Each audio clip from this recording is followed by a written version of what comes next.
Καλησπέρα, εγώ είμαι η Μαρία και ο Φώτης από την Ευτοπία. Ευχαριστούμε πάρα πολύ τις Εκλάμψεις για τη διοργάνωση, για την πρόσκληση και πιο πολύ ευχαριστούμε για την πρόθεση. Και αυτό γιατί είναι πολύ κέριο να μπορούμε να συναντηθούμε αυτή τη δεδομένη στιγμή και να συζητήσουμε για το οικολογικό ζήτημα σε ένα τέτοιο ελευθεριακό πλαίσιο. Ακούγομαι κομπλέ είμαστε. Λίγο πιο δυνατά μπορεί. Λίγο πιο δυνατά, ωραία. Ωραία.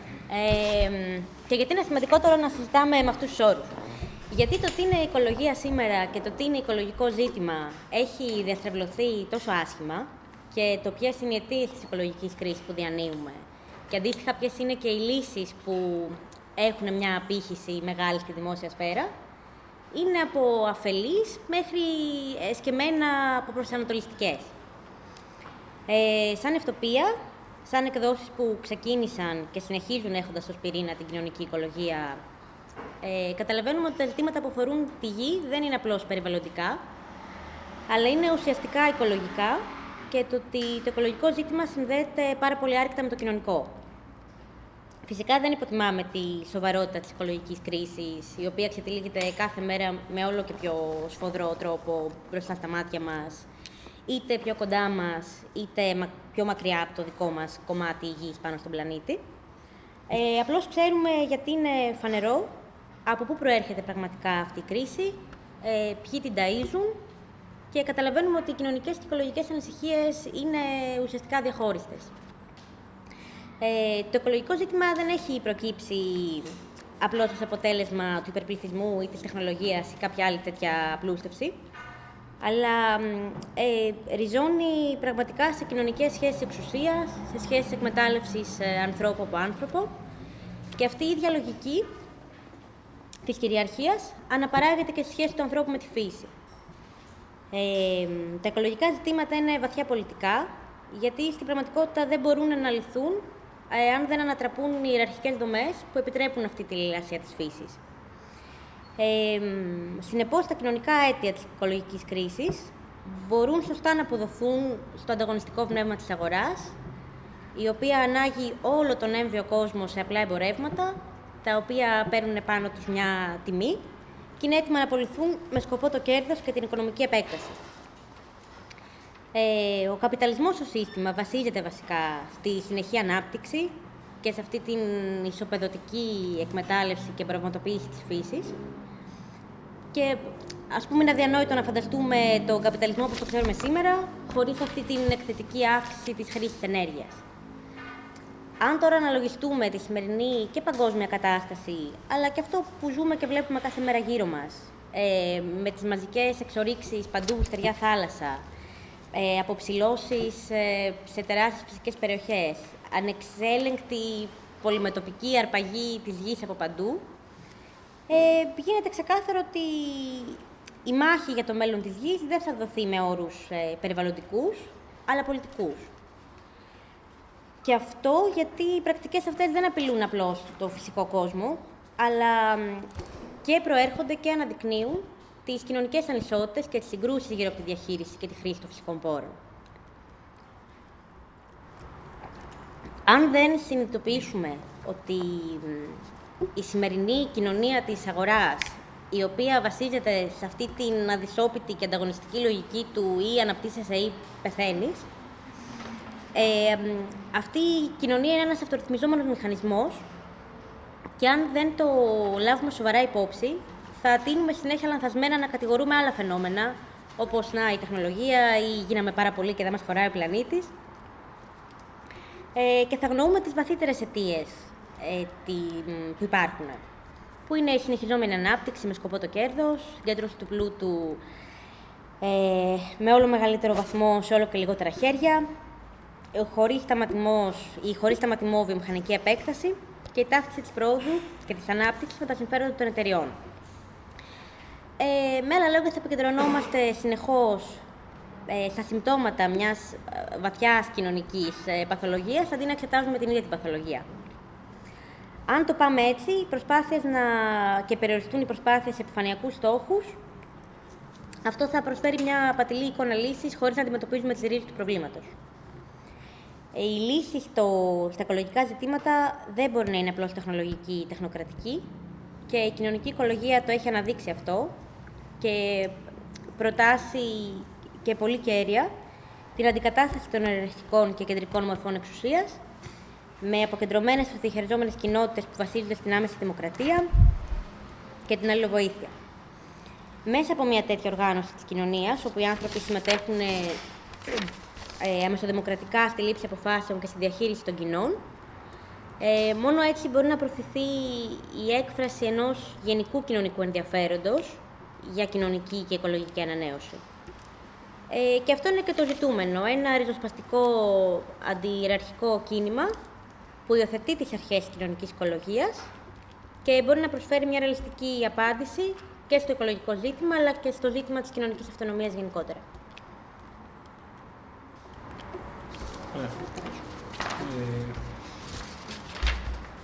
Θα πω κάποια πράγματα σε σχέση με την κατάσταση σήμερα και σε σχέση με ένα κομμάτι από τον τίτλο ουσιαστικά της εκδήλωσης που έχει να κάνει ουσιαστικά με την αρπαγή της γης αυτή την περίοδο και με τον τρόπο που μπορούμε να αντισταθούμε ή πώς αναδεικνύονται, εμφανίζονται διάφορες μορφές αντίστασης σήμερα.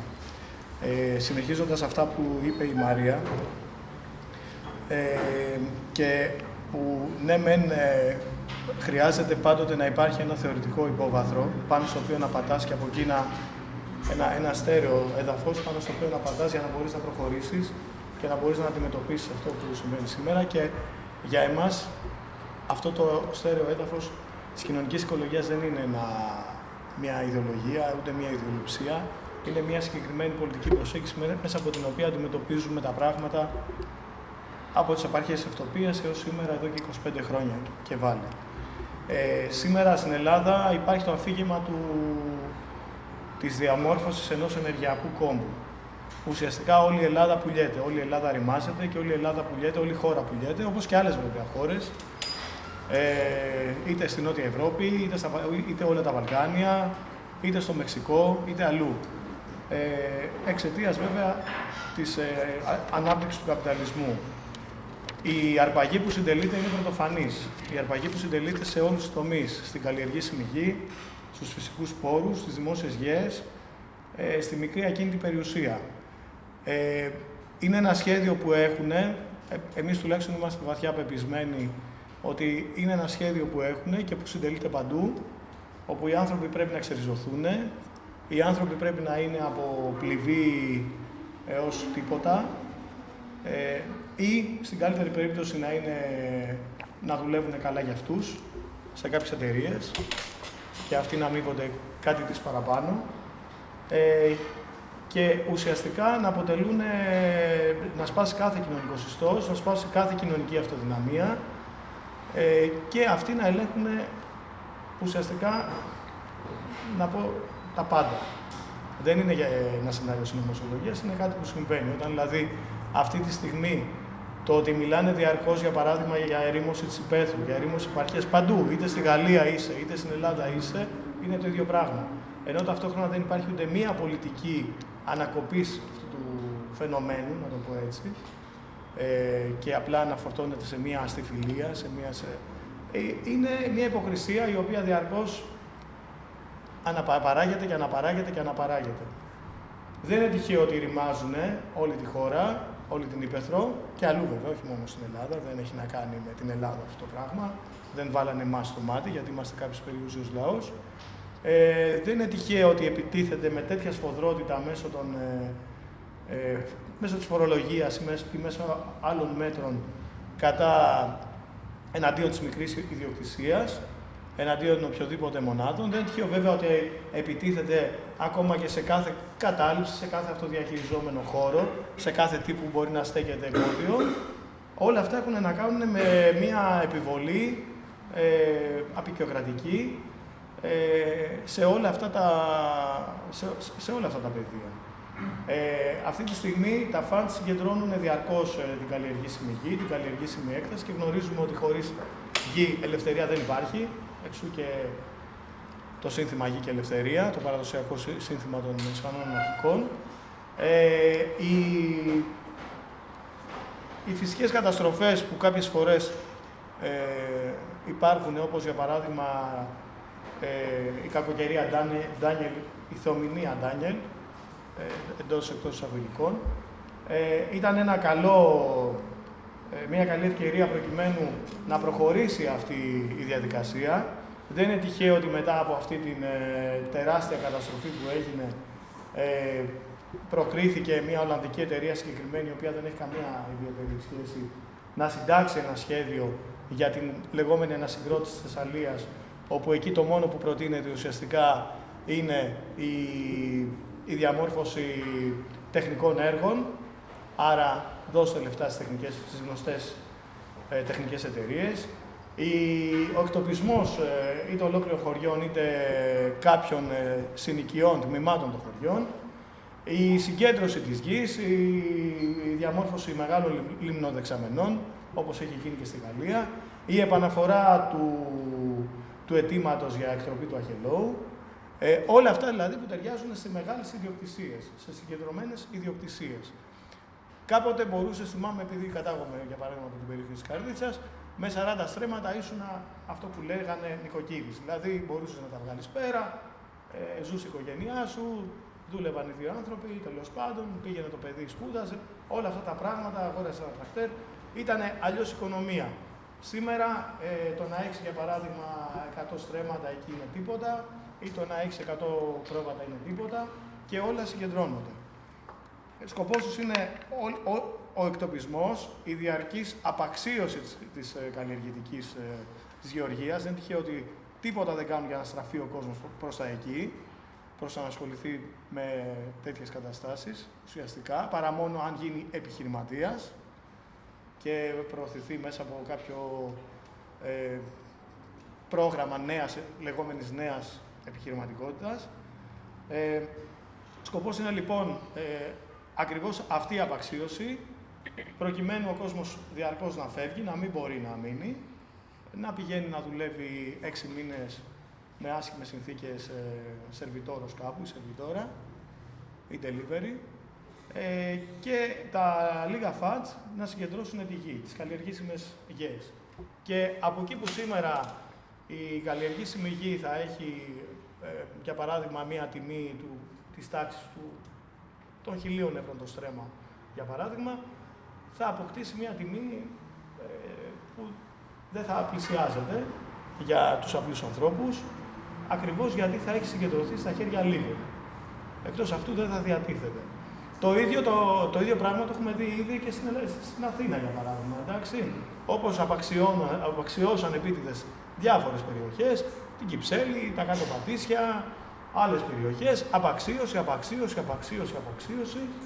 Παράλληλα, στροφή του κόσμου κατά των ξένων που έρχονται εδώ, των μεταναστών, των προσφύγων, των μαύρων, των έτσι, των αλλιώς και όλα αυτά τα πράγματα. Και μετά να έρχεται το κεφάλαιο, να τα κουμπάει, να ανεβαίνουν οι τιμές και πάλι το λαϊκό στοιχείο, να το πω έτσι, να εκτοπίζεται. Το ίδιο πράγμα θα γίνει και με τις καλλιεργήσιμες γης και σε 10, 15, 20 χρόνια δεν θα υπάρχει δυνατότητα να βρεις καλλιεργήσιμη γη. Αυτός είναι ο στόχος τους. Το ίδιο πράγμα γίνεται και στους φυσικούς πόρους. Να, είδαμε πώς διαφημίσανε την περασμένη εβδομάδα, για παράδειγμα, τη μεγάλη επένδυση που θα γίνει του Μυτιληναίου στη Βιωτία, για Γάλλιο, για Γερμάνιο, για όλα αυτά τα σπάνια ορυκτά που έχουν να κάνουν με τα κινητά και διάφορες άλλες εφαρμογές, τέλος πάντων, στη βιομηχανία. Το ίδιο γίνεται με το νερό, με την ιδιωτικοποίηση του νερού. Το ίδιο γίνεται με τις δημόσιες γεές. Δίνονται διαρκώς, παραχωρούνται οι δημόσιες γεές, κορυφογραμμές, εκτάσεις ολόκληρες για ενεργειακές εγκαταστάσεις. Το ίδιο γίνεται, όπως είπα και πριν, και με τη μικροϊδιοκτησία, που δεν είναι τυχαίο ότι όλα αυτά τα μέτρα έχουν σκοπό όλους και όλες να τους κάνουν ενοικιαστές. Ενοικιαστές με ό,τι αυτό σημαίνει. Αυτό λοιπόν πρέπει, νομίζω, και στην Ευτοπία το έχουμε συζητήσει και θεωρούμε ότι είναι πάρα πολύ ένα κομβικό στοιχείο το ότι αυτή τη στιγμή αυτό το σχέδιο που έχουν, όλος αυτός ο εκτοπισμός, όλη αυτή η συγκέντρωση, η αρπαγή όλων αυτών των πραγμάτων, είναι ένα κεντρικό πολιτικό ζήτημα που οφείλουμε να το αντιμετωπίσουμε. Το ίδιο έχουν κάνει παντού. Το ίδιο έχουν κάνει και στο Μεξικό με τους Ζαπατίστας, το ίδιο κάνουν παντού. Δεν έχει να κάνει με εμάς. Άρα θεωρούμε ότι πρέπει να το αναδείξουμε. Οι τοπικοί αγώνες οι οποίοι έχουν αναδειχθεί τα τελευταία χρόνια, κυρίως μέσα από την αντίσταση σε σχέση με έργα ενεργειακού χαρακτήρα, είτε έχει να κάνει με τα λεγόμενα αιωλικά πάρκα που λένε, δηλαδή μεγάλες αιωλικές εγκαταστάσεις, δηλαδή βιομηχανικά εργοστάσια, ουσιαστικά βιομηχανοποιούν όλη τη χώρα με αυτόν τον τρόπο. Είτε έχει να κάνει λοιπόν με αιωλικά πάρκα, αιωλικά εργοστάσια, είτε έχει να κάνει με υδροελεκτρικά φράγματα, έχει να κάνει με φωτοβολταϊκά, τα οποία έχουν καλύψει τεράστιες πλέον εκτάσεις και κάθε μέρα καλύπτουν τεράστιες εκτάσεις και αιωλικά κάθε μέρα. Αυτά λοιπόν και ειδικά τα αιωλικά έχουν εξισηκώσει μια σχετική θύελλα αντιδράσεων, που δεν είναι ακριβώς θύελλα, θα έπρεπε ίσως να είναι θύελλα, σε διάφορα σημεία. Και με αυτόν τον τρόπο πραγματικά αυτό που λέμε το ουδέν κακό να μηγές καλού αρχίζει και συμβαίνει, δηλαδή εμφανίζονται κινήσεις αντίστασης, τοπικές κοινότητες αγώνα με τον έναν ή με τον άλλον τρόπο, με ένα περιεχόμενο συνήθως πολύ ενδιαφέρον σε πολλά σημεία της χώρας. Αυτό που πιστεύουμε είναι ότι αυτές οι κινήσεις αντίστασης είναι κάτι πάρα πολύ σημαντικό. Δεν υπάρχει κυδαιμονία κάποιας πολιτικής οργάνωσης, κάποιας πολιτικής δύναμης αυτή τη στιγμή. Δεν είναι τυχαίο ότι στην τελευταία διαδήλωση που έγινε την ημέρα των βουνών το Δεκέμβρη, στις 11 Δεκεμβρίου, θυμάμαι καλά, του 2025, που είχε περίπου 5.000 άτομα συμμετοχή αυτή η διαδήλωση στην Αθήνα, είχε κόσμο από όλες τις περιοχές της χώρας, κινήσεις από όλες τις περιοχές της χώρας και πραγματικά αυτό συμβαίνει όταν ο κόσμος, όπως έγινε και με τα Τέμπη, αισθάνεται ότι αυτό το πράγμα είναι ακιδαιμόνευτο, ότι δεν το καπηλεύονται κάποιοι, δεν το καθοδηγούν κάποιοι, αλλά είναι κάτι που ο καθένας και η καθεμία βρίσκει τον εαυτό του εκεί μέσα. Πιστεύουμε ότι για άλλη μια φορά ίσως δεν έχει γίνει κατανοητό, δεκτό, αποδεκτό από τις πολιτικές οργανώσεις, ακόμα και από τις αναρχικές, τις λεγόμενες ειδικές οργανώσεις, δηλαδή τις αναρχικές οργανώσεις, ομάδες, συλλογικότητες, καλά πόσο δε μάλλον από την αριστερά, η σημασία αυτών των ακιδαιμόνευτων αυτοοργανωμένων αγώνων στο να στηριχτούν, στο να υποστηριχτούν. Δηλαδή, έχει μεγάλη σημασία για τον καθένα και την καθεμία μας, με τον τόπο που συνδέεται, με τον έναν ή με τον άλλον τρόπο, να προσπαθεί να υπερασπιστεί αυτή τον τόπο. Είτε είναι η γειτονιά του στην Αθήνα, είτε είναι το χωριό από το οποίο κατάγεται ή μεγάλωσε, είτε είναι ο τόπος που αγάπησε, έχει αγαπήσει, έχει συνδεθεί για κάποιο λόγο. Έχει σημασία λοιπόν να λειτουργούμε ως άνθρωποι, ως πολίτες όχι μόνο με την έννοια την πολιτιακή, το αν έχουμε την δικαιοδοσία να ψηφίσουμε ή όχι, ως κάτοικοι, ως άνθρωποι. Άλλωστε, δεν πρέπει ποτέ να ξεχνάμε ότι τις κοινωνικο-απελευθερωτικές ιδέες δεν θα τις κάνουμε πράξη εμείς και δεν τις κάνουμε πράξη αναρχική, για παράδειγμα, και αναρχικές. Τις κάνουν πράξη κάθε φορά την ελευθερία και την αντίσταση η ίδια κοινωνία, ευρύτερα κοινωνικά κομμάτια και όχι συγκεκριμένα κοινωνικά κομμάτια. Λέει, για παράδειγμα, σε ένα σημείο Μπούξη, από τη στιγμή που η τοπική κοινότητα, οι πολίτες, η κοινωνία των πολιτών και η δημοκρατία επιβληθούν μέσω των λαϊκών συνελεύσεων, αυτές τις τελευταίες θα πρέπει είτε να συνομοσπονδοποιηθούν σε περιφερειακό επίπεδο, είτε να αντιμετωπίσουν την εξάλληψή τους. Και στην περίπτωση που είδαμε των δύο φωτεινών, να το πούμε έτσι, παραδειγμάτων στη σύγχρονη ιστορία, είτε των Ζαπατίστας είτε των Κούρδων, αυτό που έχει γίνει είναι η σύνδεση της τοπικότητας, της ηθαγενικότητας, με τη σύνδεση της παράδοσης, με τη σύνδεση νέων νεωτερικών επαναστατικών ιδεών και με τη σύνδεση της τοπικής παράδοσης αντίστασης. Στους Ζαπατίστες, για παράδειγμα, γι' αυτό λέγονται Ζαπατίστας με το Ζαπάτα, με τη σύνδεση της ηθαγενικής ταυτότητας και με νέες σύγχρονες αντιλήψεις, προσεγγίσεις που τους οδήγησαν να συγκροτήσουν συμβούλια καλής διακυβέρνησης, αυτόνομους δήμους κλπ. Το ίδιο έγινε και με τους Κούρδους, για να μην μακρηγορώ. Έχει λοιπόν μεγάλη σημασία γι' αυτό τα λέω όλα αυτά, να προωθούνται και να στηρίζονται από τον καθένα και την καθεμία μας αυτές οι τοπικές κοινότητες αγώνα. Είτε είναι στις γειτονιές της Αθήνας, είτε εκτός Αθήνας. Και το να μην κατοικούμε σε μια περιοχή που από την οποία προερχόνται οι δικοί μας ή έχουμε συνδεθεί, δεν σημαίνει ότι μας ακυρώνει το δικαίωμά μας στο να ασχοληθούμε με αυτή την περιοχή και να προσπαθήσουμε να βρούμε, να ανακαλύψουμε και πάλι ή να επινοήσουμε και νέες ταυτότητες κοινές με τους ανθρώπους που επίσης έχουν αναφορά από τις ίδιες περιοχές.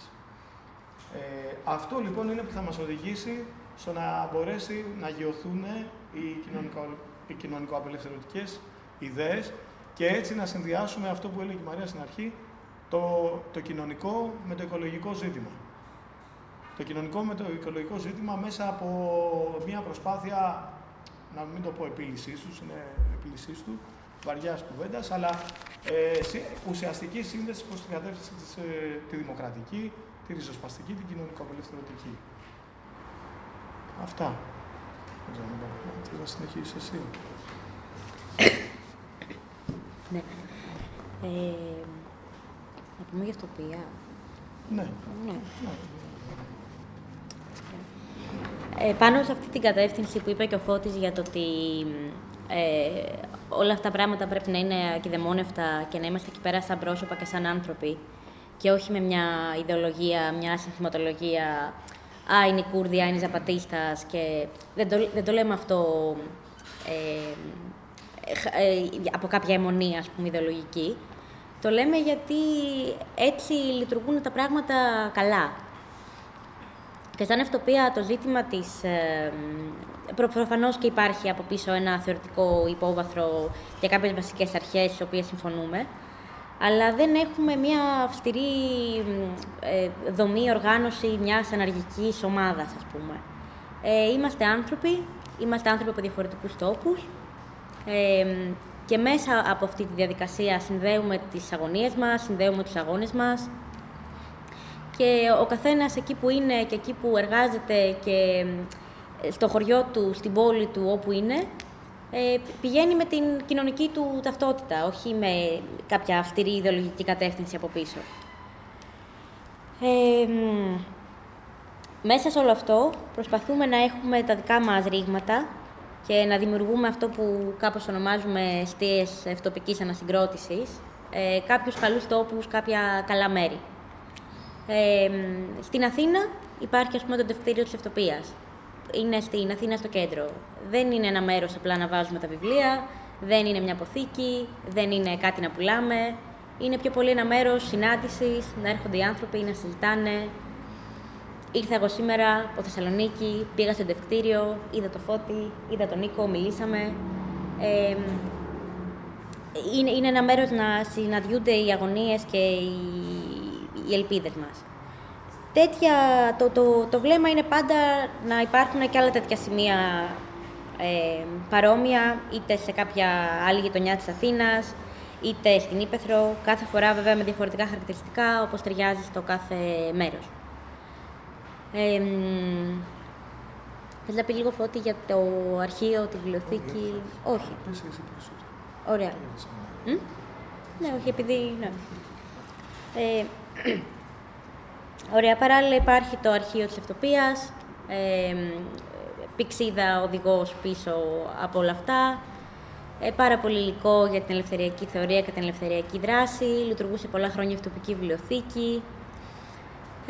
Το περιοδικό, 25 χρόνια έχει τώρα, κυκλοφορεί, τα βιβλία μετά στη συνέχεια. Το να κυκλοφορούν ιδέες δεν φτάνει, προφανώς και πάντα θέλουμε την άμεση δράση και τους τοπικούς αγώνες, αλλά σαν Ευτοπία δίνουμε πολύ μεγάλη σημασία στο μορφωτικό κομμάτι, στο εκπαιδευτικό και όλο αυτό αποκρισταλλώνεται κάπως και με το θερινό εργαστήριο κοινωνικής οικολογίας που γίνεται εδώ και φέτος θα είναι η 6η χρονιά που θα γίνει, που δεν είναι απλά ένα σεμιναριακό τετραήμερο, μαζευόμαστε και λέμε τι καλά που τα από Μπούκτσιν. Είναι μια συλλογική διαδικασία και μια συλλογική εμπειρία του πώς όντως αυτά τα πράγματα μπορούν να γίνουν πράξη, πώς μπορείς να συνδέσεις το κοινωνικό με το οικολογικό, πώς μπορείς να βρίσκεσαι σε έναν τόπο, τι μπορείς να κάνεις εκεί. Και είναι κάτι που κρατάει 4 μέρες κανονικά, αλλά για μένα διαρκεί και κρατάει πολύ.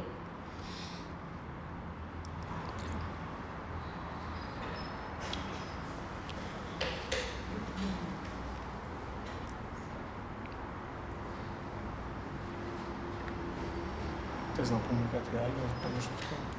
Αν θες εσύ. Ναι. Θα φέρω ένα παράδειγμα τώρα και περισσότερο για να ξεκινήσει ίσως και μια συζήτηση.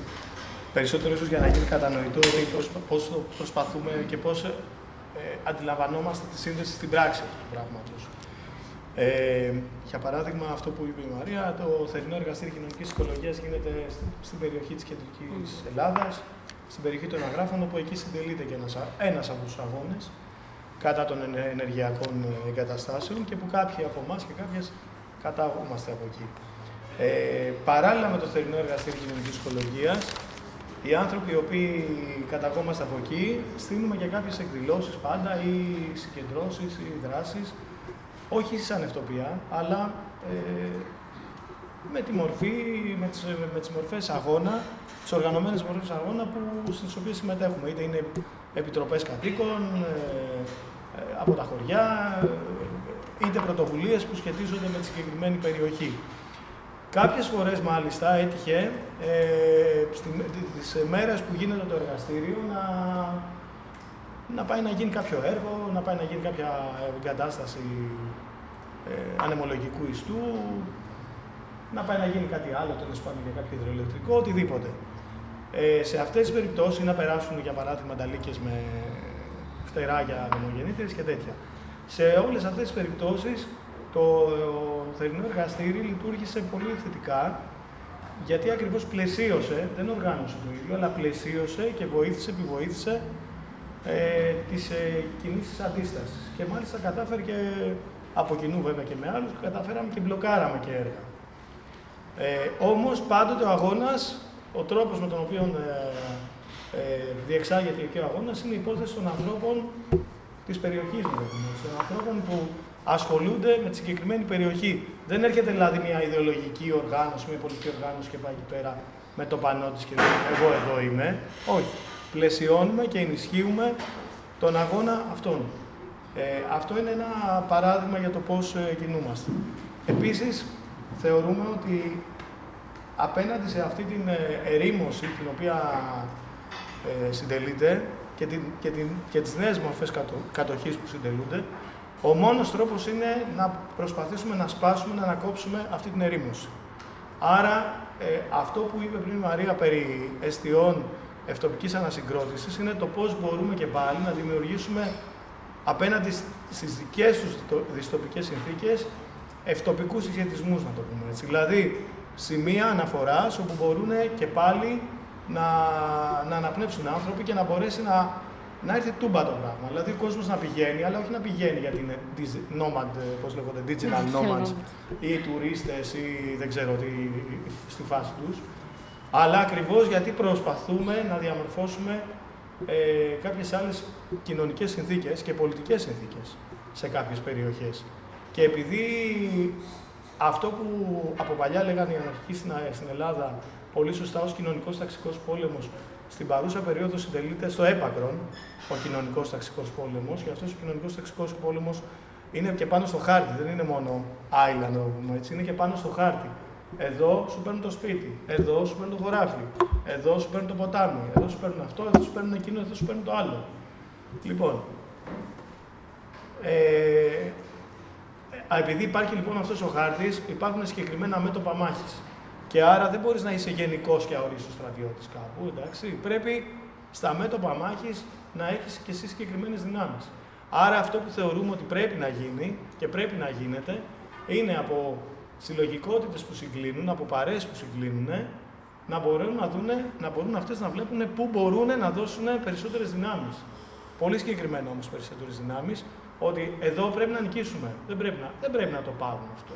Είτε είναι σε μια γειτονιά της Αθήνας, είτε, το ξαναλέω, είτε είναι σε μια άλλη περιοχή της χώρας που θεωρούμε ότι μπορούν να αλλάξουν οι σχετισμοί προς όφελός μας. Και όχι προς όφελός μας για να υπάρξει μετά η τουριστικοποίηση ή δεν ξέρω τι άλλο, προς όφελος των κοινωνικο-απελευθερωτικών πρακτικών και ιδεών. Αυτό είναι το ζητούμενο για μας. Αυτά σε γενικές γραμμές. Δεν ξέρω, θα συμπληρώσω κάτι φυσικά. Πάνω σε αυτό που λέει ο Φώτης τώρα για την τουριστικοποίηση λίγο, γιατί όλη αυτή η ερήμωση της υπαίθρου δεν είναι καθόλου τυχαία, έχει προκύψει μέσα από δεκαετίες πολύ συγκεκριμένων πρακτικών. Ουσιαστικά ερήμωσαν την ύπαιθρο για να τα ασκήσουν όλα. Αυτή τη στιγμή από Κρήτη μέχρι Βορρά, ας πούμε, όλα τα ποτάμια υδροελεκτρικά, όλα τα βουνά αιωλικά, τα νησιά υπερτουριστικοποιημένα και τώρα βλέπουμε μια αντίστοιχη τουριστικοποίηση, ας πούμε, και των ορεινών περιοχών.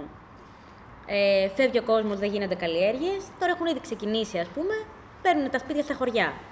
Εκεί που ένας άνθρωπος είχε ένα σπίτι σε ένα χωριό, ένα χωράφι σε ένα χωριό, τώρα αυτή τη στιγμή, ακόμα και τα Άγραφα, ας πούμε, που είναι μια περιοχή που έχει συνδεθεί με αγώνες και όλα αυτά, τα τελευταία χρόνια βλέπουμε ότι έχουν γίνει trend, τουριστικοποιούνται και αυτοί δεν είναι οι όροι που πιστεύουμε εμείς ότι...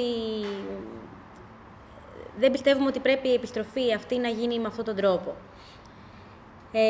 Είναι σημαντικό να στηρίζουμε τις κοινότητες αγώνα που υπάρχουν. Είναι ακόμη πιο σημαντικό να φτιάχνουμε νέες κοινότητες αγώνα. Όλοι είμαστε από κάπου, όλοι αγαπάμε έναν τόπο. Αυτή τη στιγμή όλοι αυτοί οι τόποι δέχονται επίθεση. Ο καθένας, άμα ψάξει το χωριό του κάτι σε μια ακτίνα κάποιων χιλιόμετρων, θα δει ότι κάτι πάει να γίνει.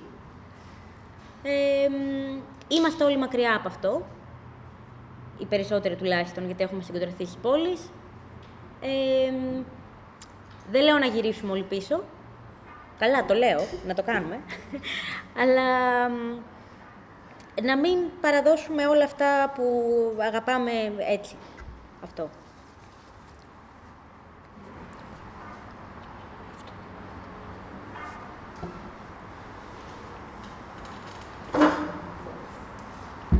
Αυτά. Αυτά σε γενικές γραμμές. Τώρα να συζητήσουμε εννοείται παραπάνω, με μεγάλη χαρά.